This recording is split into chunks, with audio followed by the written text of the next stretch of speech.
Hello दोस्तों, video को पूरा देखना और प्लीज लाइक और सब्सक्राइब जरूर कर देना। तो कहानी के शुरुआत में हम देखते हैं एक आदमी अपने बच्चों के साथ नदी में मछली पकड़ रहा है। तभी बच्चा कहता है, पापा चलिए घर चलते हैं। अंकल ट्री ने कहा था पानी में खतरनाक बंदर है, वह लोगों का सर खा जाता है। वह कहता है, ऐसा कुछ नहीं, तुम मेरी मदद करो। तभी उन्होंने देखा पानी में कुछ हलचल हो रहा है। तभी वह आदमी हाथ में हथियार उठा लेता है। फिर अचानक वह बंदर नाव को पलट देता है। फिर वह आदमी पानी में गिर जाता है। बच्चा रस्सी देकर उसे नाव में खींच लेता है। फिर एक बार वह बंदर नाव को पलट देता है। फिर दोनों ही पानी में गिर जाते हैं। बच्चा नाव में आ जाता है, पर आदमी को बंदर पानी के नीचे ले जाता है। फिर उसने देखा पानी के नीचे से बहुत सारे खून ऊपर आ रहा था। फिर बिना सर के बॉडी ऊपर आ जाता है। फिर हम देखते हैं वह लड़का बड़ा हो चुका है और वह सपना देख रहा था। फिर हम मुखिया जी को देखते हैं। उनके पास जियो एक बड़ी मछली लेकर आता है, कहता है बस किनारे से उठा लिया। तभी वहां पर अंकल ट्री आता है। मुखिया जी को कहता है, गांव के पुश्तैनी हाल को रोड मरम्मत करनी है। मुखिया जी कहता है, ठीक है, मैं किसी को भेज दूंगा। फिर हम पंदन को देखते हैं जो कपड़े सुखाने जा रही है। अचानक पंदन के सामने सूचान आ जाता है। पांडव कहती है, किसी दिन बुरी तरह पीटोगे तुम। तभी सूचान कहता है, मैं तुम्हें तोहफा देने आया हूँ। पंदन तोहफा लेते ही वहाँ उसका पापा आ जाता है। वह सूचान को कहता है, मेरी बेटी से दूर रहो। फिर सूचन वहाँ से चला जाता है। तभी गांव में एक आदमी चिल्लाते हुए आता है, नदी में लाश मिला है। फिर सबको वहाँ पर बिना सर का लाश मिलता है।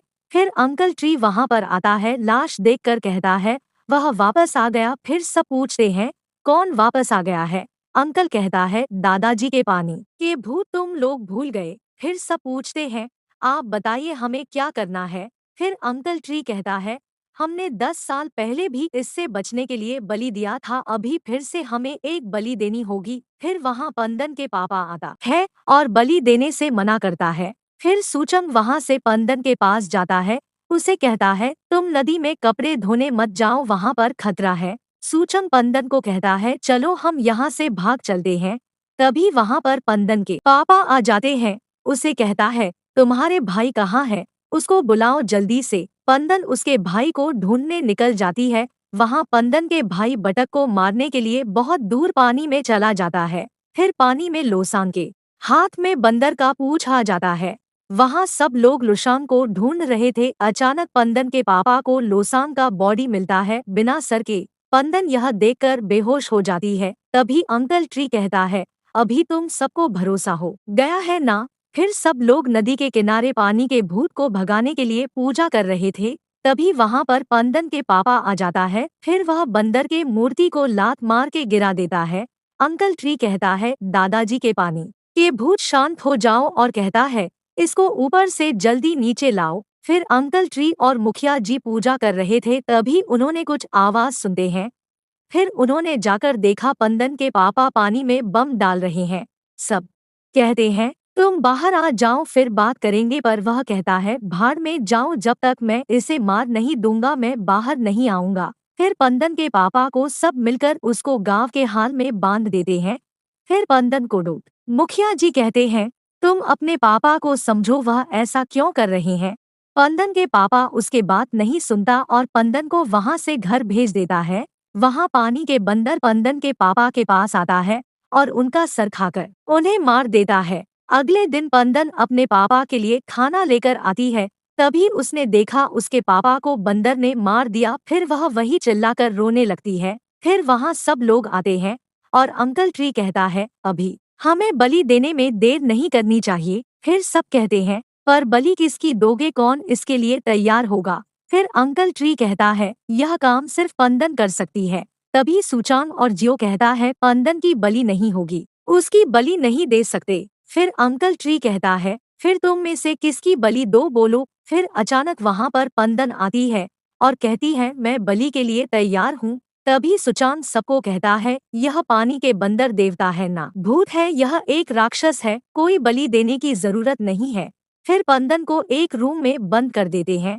फिर पंदन के पास सुचांग आता है और कहता है, तुम ऐसा मत करो, चलो मेरे साथ, हम भाग जाएंगे। पर पंदन जाने से मना करती है और सुचांग को जाने के लिए कहती है। फिर सुचांग घर आता है। फिर उसे अपने पापा की मौत याद आती है। फिर वह पानी वाले भूत को करने के लिए कुछ हथियार तैयार करता है। फिर सूजन अपने दोस्त के पास जाता है और उनको यह सब बताता है। फिर उसके दोस्त भी उसके साथ आ जाता है उसके मदद करने के लिए। वहाँ गांव वाले पंदन को पानी में ले जा रहे हैं बलि देने के लिए। फिर उन्होंने देखा आगे से सुचांग अपने दोस्तों के साथ आ रहा है। पंदन को कहता है, पंदन तुम चिंता मत करो, हम तुम्हें बचा लेंगे।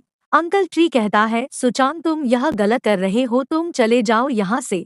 और सुचांग कहता है, यह कोई भूत नहीं है, यह एक राक्षस है। अगर तुम में से कोई मेरा साथ देना चाहता है वह आगे आ जाए। फिर जियो और उसके दोस्त सुचांग के साथ देने के लिए आगे आता है। फिर उन्होंने कुछ चिकन रस्सी में बांध के पानी में फेंक देते हैं और कहता है, कुछ हलचल हुई तो रस्सी को खींच लेना। फिर सब बंदर के आने का इंतजार करते हैं। फिर वह लोग पानी में कुछ हलचल देखते हैं, रस्सी खींच कर देखते हैं, तभी चिकन उसमें नहीं रहता है।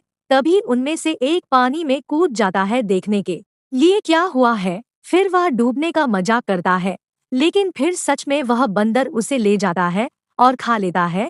फिर पानी का बंदर आता है और उन पर हमला करता है। फिर और एक को बंदर पानी में ले जाता है और उसे खा लेता है। फिर वह लोग बंदर को मारने की कोशिश करते हैं पर बंदर बच के निकल जाता है। फिर वह लोग जाल से उसे पकड़ लेता है पर नाकाम रहता है। बंदर जाल तोड़ के निकल जाता है। फिर रात तक वह लोग बंदर के आने इंतजार करते हैं। फिर बंदर आता है और उन पर हमला करता है। फिर वह लोग भी बंदर पर हमला करते हैं।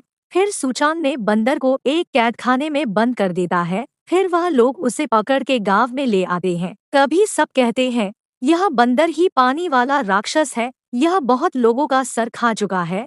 फिर अंकल ट्री वहां पर आते हैं और कहता है, यह गलत किया तुमने पानी वाला, दादाजी के भूत अब किसी को नहीं छोड़ेंगे। तभी सुचांग ने कहा, यह कोई भूत नहीं, यह राक्षस है। फिर अंकल ट्री पिंजरे को पकड़कर रोने लगता है। फिर मुखिया कहता है, सब लोग जाओ पार्टी करो इस राक्षस को पकड़ने की खुशी में, और सुचांग तुम भी जाओ, आज जल्दी सो जाना, कल देखेंगे इस राक्षस का क्या करना है। फिर सब पार्टी करने चले जाते हैं। फिर रात को सब लोग जाम के पार्टी करते हैं। वहाँ फिर अंकल ट्री ने देखा पिंजरे के अंदर वह रक्षा नहीं है, राक्षस अंकल ट्री के सामने आ जाता है। फिर उन्हें खा लेता है। फिर वह राक्षस गांव वालों को खाने लगता है, सुचांग के दोस्त को भी मार देता है। फिर सुबह सुचांग, उसके दोस्त और मुखिया जी सब आकर देखकर रोने लगता है। फिर मुखिया जी कहता है, हमारी कमजोरी की वजह से, डर की वजह से आज इन लोगों की मौत हुई है। अब हम चुप नहीं रहेंगे जब तक उसे मार नहीं देंगे। फिर सुचांग अपने दोस्तों के साथ राक्षस को मारने निकल जाता है। राक्षस पानी के बाहर आते सुशांत पर हमला करता है। फिर उसके दोस्तों पर भी हमला करता है, बहुत बुरी तरह घायल करता है। पंदन को भी घायल कर देता है। फिर सुचांग अपने पापा के हथियार से राक्षस को मार देता है। यह कहानी यहीं तक था। फिर मिलेंगे अगले वीडियो में।